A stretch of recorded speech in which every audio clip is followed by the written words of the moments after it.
Dan ini menarik, kenapa? Karena kita punya dasar negara Pancasila yang menyebutkan kemanusiaan yang adil dan beradab.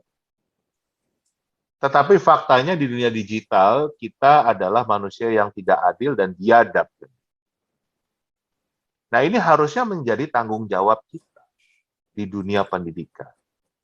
Nah, kalau melihat apa yang terjadi selama pandemi ini kan terlihat kalau sekolah-sekolah kita memang tidak menyiapkan bagaimana mengajarkan hidup bersama di dunia digital. Padahal ini menjadi bagian dari kehidupan mereka.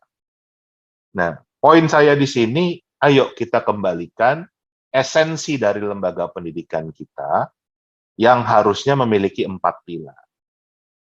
Mengajarkan bagaimana caranya mencari tahu, yang tentunya berbeda, karena sekarang sudah ada teknologi digital, mengajarkan caranya melakukan sesuatu, mengajarkan bagaimana untuk menjadi apa saja, dan yang terakhir adalah mengajarkan bagaimana untuk hidup bersama, baik yang tatap muka maupun yang secara virtual. Tentunya kita harus menggunakan teknologi tersebut untuk bisa merasakan bagaimana hidup secara virtual. Nah, yang sering menjadi dalih, alasan, excuse dari para pendidik itu mengatakan begitu banyaknya dampak negatif yang ada dalam teknologi. Apakah demikian ya? Kalau saya mengatakan ya sama saja dengan pisau. Pisau itu bisa dipakai untuk motong sayur, manfaatnya besar, tapi bisa juga buat membunuh kan. Tergantung cara makainya kan. Tapi sebetulnya yang menjadi problem itu kalau yang saya temui adalah perbedaan generasi. Generasi saya ini disebut dengan digital imigran. Orang yang lahir sebelum era digital, tumbuh sebelum era digital, tapi sekarang pindah hidupnya di era digital. Sedangkan anak-anak kita ini adalah mereka yang sudah lahir, hidup, tumbuh dari kecil, dari lahir sudah eranya digital. Di mana memang kita punya perbedaan-perbedaan yang dasar. Tetapi satu hal yang kita juga harus ingat, kita itu kan diingatkan ya, dalam Markus 16 ayat 15, kita itu diutus untuk pergilah ke seluruh dunia, beritakanlah Injil kepada segala makhluk. Dunia itu kan berarti nggak hanya dunia nyata, tapi dunia maya juga kan. Dan ini saya pernah nulis di Hidup tentang ini. Apakah memang kita sudah mewartakan Injil ke dunia maya atau belum? Atau kita hanya berhenti di dunia nyata saja?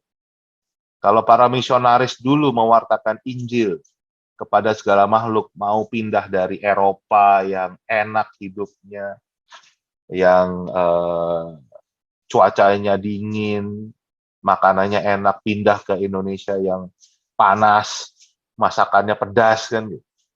Tapi ini bagian dari pengutusan mereka. Nah, bagaimana dengan kita? Ini harusnya kita juga mewartakan Injil dunia maya. Dan itulah era kehidupan anak-anak kita. Nah, yang menarik sebetulnya, secara psikologis, banyak pendidik yang senior itu menolak untuk menggunakan teknologi, sebetulnya alasannya lebih ke psikologis. Saya sering menemui banyak pendidik itu yang malu, takut dianggap bodoh, takut anak itu melecehkan mereka, menganggap, wah, gurunya aja nggak ngerti, kan begitu. Karena kita bertahun-tahun sudah terbiasa menjadi orang yang paling pintar di dalam kelas. Menjadi orang yang paling tahu. Nah, sedangkan kita itu sekarang harus belajar satu hal yang baru. Nah, ini yang sering membuat enggan untuk mau belajar dan selalu menggunakan berbagai macam alasan. Alasan yang paling sering saya dengar kalau ketemu dengan guru itu mengatakan, Pak Indra, saya tuh udah mau pensiun, Pak. Nggak bisa suruh belajar yang begini-begini lagi. Nggak masuk, Pak. Di usia saya ini yang bisa ditingkatkan itu hanya iman dan ketakwaan saja. Waduh, saya bilang ini bahaya sekali kalau pendidik punya pandangan seperti itu, artinya tidak percaya kalau yang namanya manusia itu adalah pembelajar sepanjang hayat. Dan saya selalu menunjukkan, Romo, Suster, Bruder, Frater, Bapak Ibu sekalian, ketakutan mereka itu tidak beralasan. Anak-anak kita memang kelihatan lebih jago menggunakan teknologi. Tetapi faktanya, mereka itu bukan pengguna teknologi yang baik.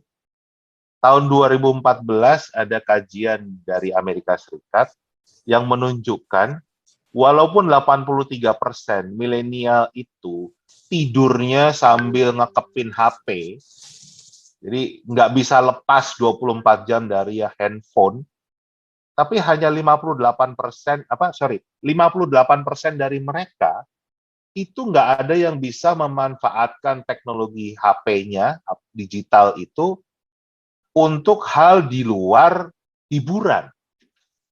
Jadi walaupun tidurnya bareng HP, mereka pakai HP cuman untuk tadi, nonton, bermedsos, main game, nggak ada yang memanfaatkan untuk belajar, berkarya, memecahkan masalah.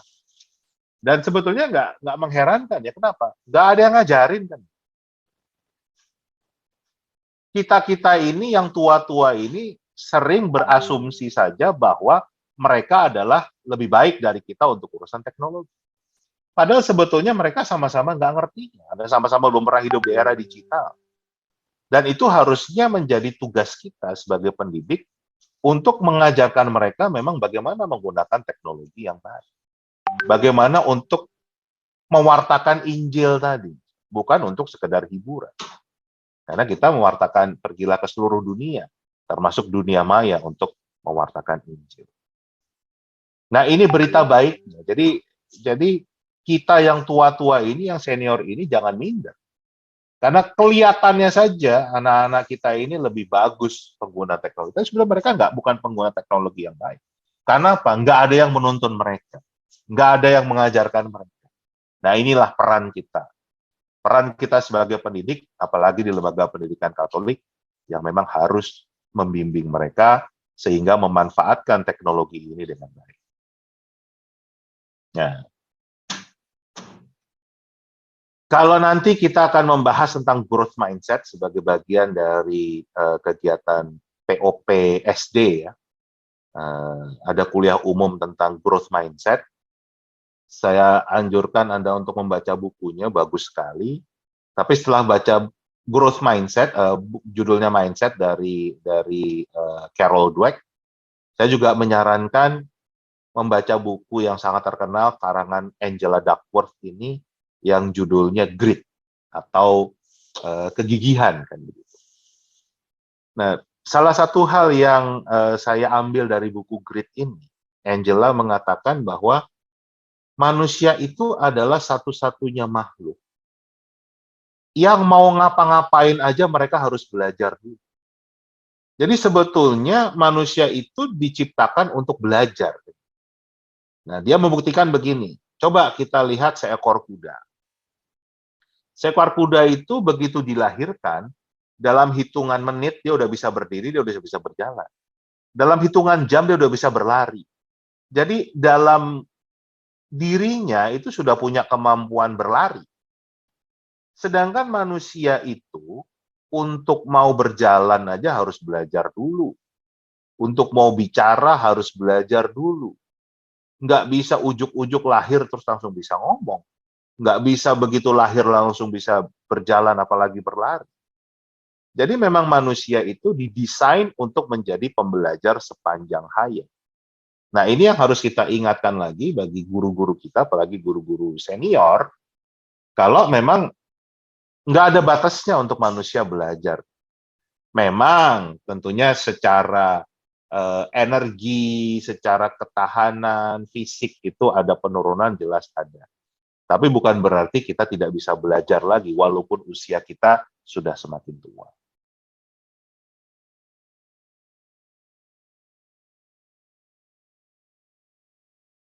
Nah, dan ini juga saya mengambil dari Injil Lukas, ya kan? Ini yang sebetulnya kunci dari pendidikan, di mana sang guru mengatakan, dapatkah orang buta menuntun orang buta yang lain sehingga tidak jatuh ke selokan? Apakah mungkin kita berharap punya anak-anak yang rajin belajar jika guru-gurunya tidak mau belajar? Ini yang sering banyak dilupakan, ya kan? Kita sebagai pendidik lebih banyak memberikan perintah daripada memberikan contoh, termasuk urusan belajar tentang teknologi ini. Kita lebih banyak mengumpat, ya, mencerca problematika dengan teknologi, kelemahan teknologi, daripada memberikan contoh kalau kita memang walaupun usianya sudah tua, sudah senior, tetap mau belajar. Termasuk belajar dari mereka, dari anak-anak didik kita. Itulah hal yang harusnya menjadi kita berikan contoh pada anak didik kita. Nah, perubahan ini tentunya tidak akan terjadi kalau kita tidak punya growth mindset. Kalau kita tidak punya pola pikir yang bertumbuh. Kalau kita mengatakan nggak bisa, nggak mungkin, nggak boleh, ya kan? Nggak ada anggaran, kita semuanya nggak bisa, kan? Ya nggak akan pernah bisa berubah. Kita harus percaya adanya kekuatan growth mindset yang akan mengubah kondisi yang mungkin sekarang, wah kita nggak punya apa-apa nih, internet susah, gawai nggak ada, gurunya nggak punya kemampuan di bidang teknologi. Tapi kalau mau belajar dengan growth mindset, itu akan bisa terjadi. Nah, bagaimana yayasan, lembaga pendidikan untuk berubah? Nah, disinilah yang judul dari materi saya di pagi hari ini, Socio-Technical Knowledge Management. Tadi saya katakan beberapa pengarang bukunya seperti Matthew Jelavich tahun 2011, kemudian ada juga Daniel Henzik 2013 kalau nggak salah, mengatakan ada 3 hal yang harus disiapkan oleh sebuah institusi. Dan ini nggak boleh ketinggalan, kan? Artinya nggak bisa hanya 1 atau 2 atau setengah-setengah saja. 3-tiganya harus disiapkan. Dan ini harus masuk ke RPS, rencana pengembangan sekolah, atau mau masuk ke Renstra yayasan juga bisa. Tapi yang jelas kalau sekarang belum ada, ini harus disiapkan. Jadi nggak bisa kita berharap tiba-tiba akan muncul, tapi ini adalah sebuah proses, kan. Nah, saya sering menyebutnya 3 hal ini framework 3I. Kenapa? Karena memang 3-tiganya mulai dengan huruf I. I yang pertama adalah infrastruktur, I yang kedua adalah infostruktur, dan I yang ketiga adalah infokultur. Infrastruktur, infostruktur, dan infokultur. 3 hal ini setiap sekolah, setiap yayasan itu harus menyiapkan. Karena terjadi sebuah transformasi. Kalau hanya infrastruktur aja, banyak kok sekolah yang sudah membelikan laptop misalnya, tapi nggak jalan juga, kan? Jadi nggak hanya infrastruktur saja, kita harus mikirkan infostrukturnya juga, infokulturnya juga. Nah, salah satu yang paling sukses ini di tingkat negara, ya, dengan menyiapkan infrastruktur, infostruktur, dan infokultur, ini adalah Singapura. Dan Singapura itu jumlah sekolahnya hanya 300. Artinya jumlah sekolah di yayasan konsorsium ini dengan jumlah sekolah di Singapura lebih banyak jumlah sekolah di yayasan konsorsium. 300 sekolah tuh keseluruhan di Singapura itu cuma 300 sekolah. Itu saja mereka punya planning yang dimulai dari tahun 97. Ya kan? Mereka sekarang masuk ke fase kelima. Masuk ke educational technology. Mulai dari 97 tuh, 97 fase pertama itu tahun 97 sampai 2002. 2003 sampai 2008 fase kedua dan seterusnya. Ini negara yang cuma punya 300 sekolah, punya planning yang seperti ini. Nah, kalau yayasan konsorsium kita ini sekolahnya saja lebih dari 300, tapi kita nggak punya planning sama sekali, ya sudah pasti nggak akan terjadi perubahan. Nah, ini yang harus kita siapkan. Nah, saya akan bahas satu persatu. Saya mulai dari infokultur dulu. Apa yang maksud infokultur? Bagaimana budaya bertukar informasi di era digital dan di era non-digital itu kulturnya berbeda. Di era digital sekarang ini konsepnya disebut dengan blended learning. Mungkin istilah blended learning kita semua sudah sering mendengar ya akhir-akhir ini. Tetapi sayangnya di Indonesia konsep blended learning itu nggak tahu mulai dari mana, itu adalah konsep yang keliru. Konsep yang sangat tersesat. Karena di Indonesia blended learning itu dikenal dengan perpaduan antara online dan offline. Daring dan luring, ini dianggap blended learning. Ini pandangan yang keliru. Blended learning itu bukan perpaduan antara online dan offline. Kenapa? Saya ceritakan sejarahnya. Jadi pada saat era saya kuliah dulu, pertengahan tahun 90-an, itu mulai berkembang yang namanya e-learning, electronic learning. Electronic learning itu pada dasarnya adalah melihat kekurangan daripada pembelajaran tradisional yang pakai guru, pakai dosen, antara lain kekurangannya adalah waktunya terbatas, ya kan? Harus ngumpul di satu tempat di ruang kelas kan gitu. Nggak bisa ngulang lagi kan gitu. Betul-betul tergantung gurunya, dosennya, dan itu yang membuat orang kalau ketinggalan harus ngulang setahun misalnya, kan? Itu mau digantikan dengan e-learning. Jadi konsep e-learning itu akan menghapus pendidik. Itu berkembang di pertengahan tahun 90-an. Itu ada yang menggunakan CD-ROM, ada juga yang menggunakan sudah online waktu itu. Tapi konsepnya adalah electronic learning. Nah, ternyata hasil daripada pengembangan e-learning ini banyak gagalnya. Jadi di akhir tahun 90-an itu sudah mulai muncul banyak sekali kajian tentang e-learning yang menunjukkan kalau e-learning itu gagal. Kenapa? Banyak sekali orang yang berhenti belajar di tengah jalan. Kenapa? Bosan. Jadi ternyata walaupun mereka bisa belajar kapanpun, dimanapun, tanpa guru itu orang cepat bosan. Itu yang membuat mereka berhenti belajar, kan? Nah, disitulah mulai tahun 2000 awal mulai berkembang konsep blended learning.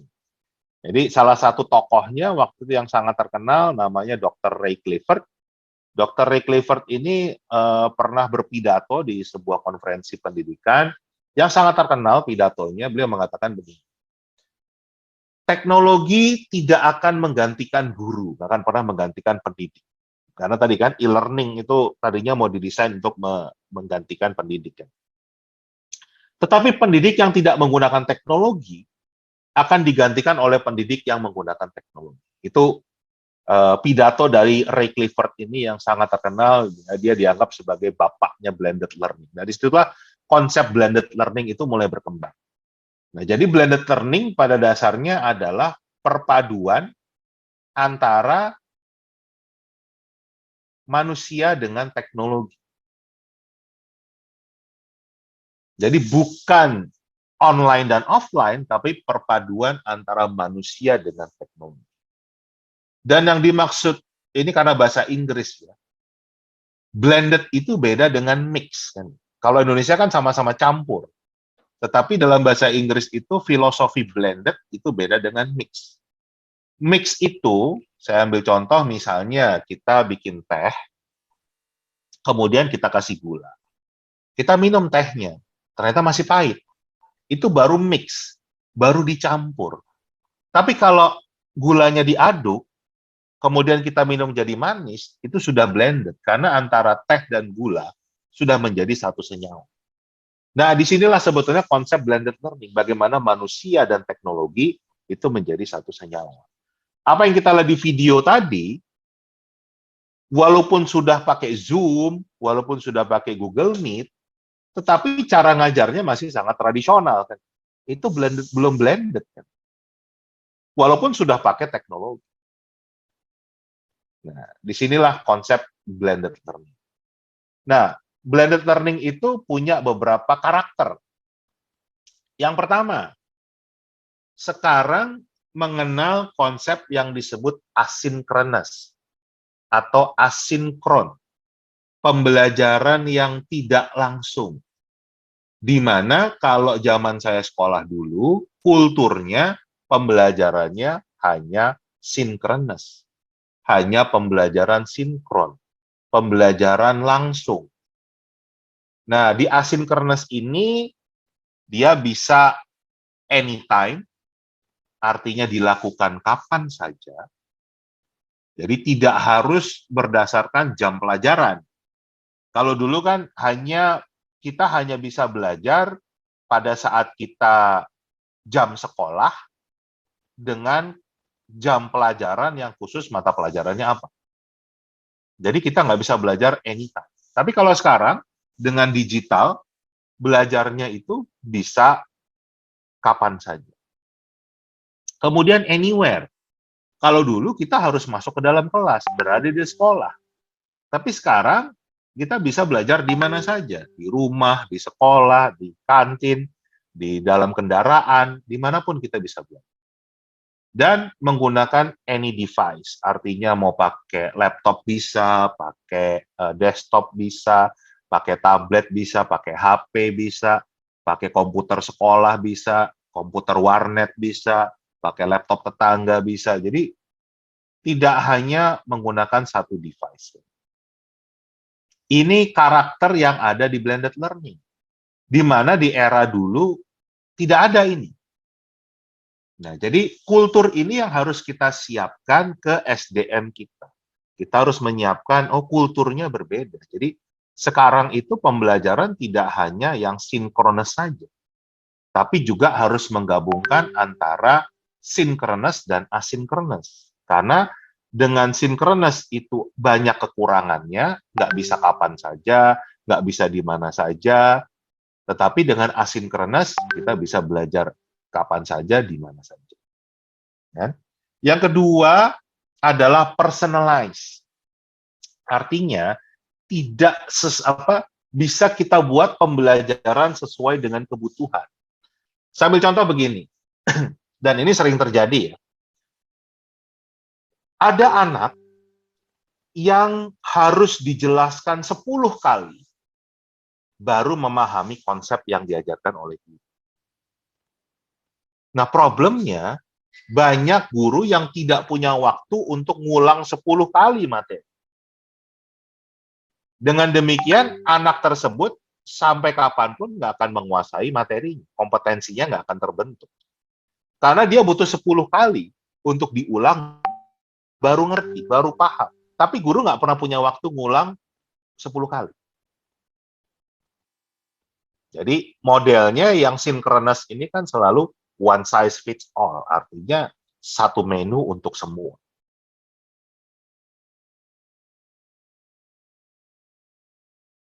Kalau guru berupaya katakanlah meluangkan waktu, oke, kita akan ngulang sampai 10 kali.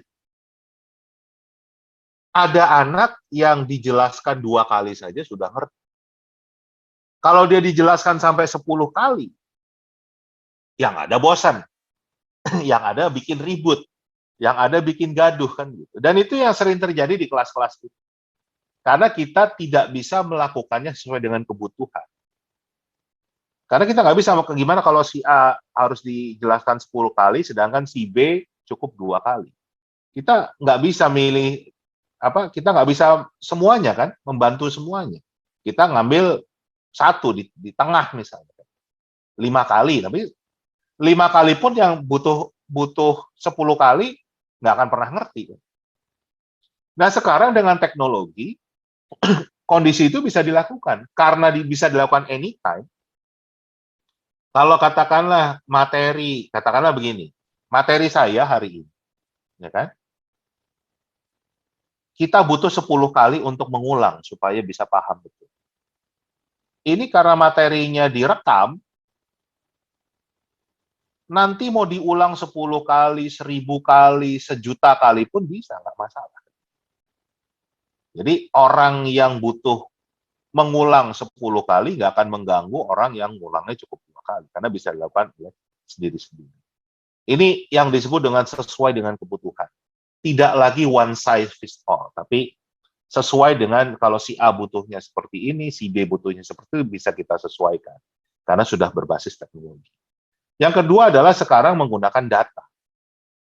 Kalau ini juga nanti menjadi bagian dari pelatihan yang di SD, di mana untuk yang SD kita akan sudah menggunakan learning management system yang full, artinya yang sudah memang betul-betul secara penuh itu punya kapabilitas learning management system, tidak hanya sebatas content management system.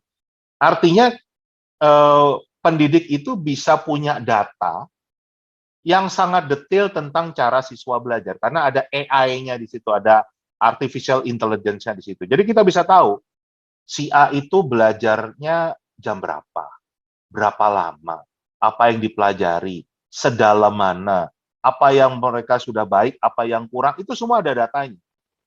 Itu akan disimpan datanya, diolah datanya oleh yang namanya learning management system. Sekolah modern sekarang sudah memanfaatkan learning management system ini. Nah, ini contoh yang nanti di SD juga akan kita pakai menggunakan jelajah ilmu, atau kalau di luar negeri dikenal dengan nama My Second Teacher, untuk bagian dari para guru, para kepala sekolah merasakan, oh yang namanya belajar menggunakan learning management system, yang kapabilitasnya penuh ya, bukan hanya konten saja, seperti apa. Nah, yang terakhir, kulturnya guru tidak lagi sebagai sumber informasi. Yang tadi kita bahas kan, perbedaannya kalau era 3.0 dulu, ya guru harus menjadi sumber informasi. Kalau sekarang, karena sudah ada internet, guru menjadi fasilitator. Siswa yang didorong untuk mencari tahu, bukan diberitahu. Dan mereka diajarkan bagaimana caranya memilih dan memilah informasi. Karena tadi kan, informasi di internet itu nggak semuanya benar. Banyak yang hoax, banyak yang clickbait, atau clickbait itu judulnya menarik, ya kan? Supaya orang ngeklik, supaya orang ngeliat, tapi isinya beda. Kan? Ada yang penipuan, ada yang diskriminatif tadi, banyak ujaran kebenciannya, pornografi, dan lain sebagainya. Jadi justru kita mengajarkan fasilitasi bagaimana caranya mereka mencari tahu. Dan berbasis aneka sumber belajar. Nah, ini satu hal yang sering dilupakan oleh lembaga pendidikan dalam menyiapkan SDM-nya. Bicara tentang infokultur. Sering yayasan itu sekedar untuk mengadakan pelatihan, oke, mengundang narasumber, dan berharap hanya dengan bertemu sekali, kulturnya berubah. Nggak mungkin kultur itu akan berubah dengan sekali pertemuan. Ya kan? Kenapa ada seminari? Itu pada dasarnya kan mengubah kultur. Kan? Dan makanya tidak semua orang juga bisa lulus seminari. Kan? Karena yang diubah adalah habitus. Nah, sama kalau kita bicara habitus guru-guru kita di era 3.0, butuh waktu yang cukup lama. Kalau secara akademis sih minimal 66 hari. Jadi sebetulnya 3 bulan ini untuk POP masih bisa ngejar lah, mudah-mudahan. Tapi pengalaman saya minimal 1 semester untuk betul-betul ditungguin bagaimana kulturnya akan berubah, prosesnya berubah. Mereka mulai mengenal yang namanya asynchronous learning, mengenal yang namanya personalized learning, dan menempatkan diri sebagai fasilitator, bukan sebagai sumber ilmu. Nah, ini I yang pertama ya, para Romo, para suster, para bruder, para frater, Bapak Ibu sekalian. Ini I yang pertama. Ini harus disiapkan. Tanpa kulturnya berubah, mau pakai alat secanggih apapun nggak akan ada gunanya. Karena masih tadi, udah pakai rice cooker, tapi masaknya masih taruh di atas kompor. Yang ada nasinya nggak matang, tapi malah rice cookernya rusak. Nah, ini I yang pertama harus disiapkan. I yang kedua adalah infrastruktur. Bagaimana informasi itu terstruktur.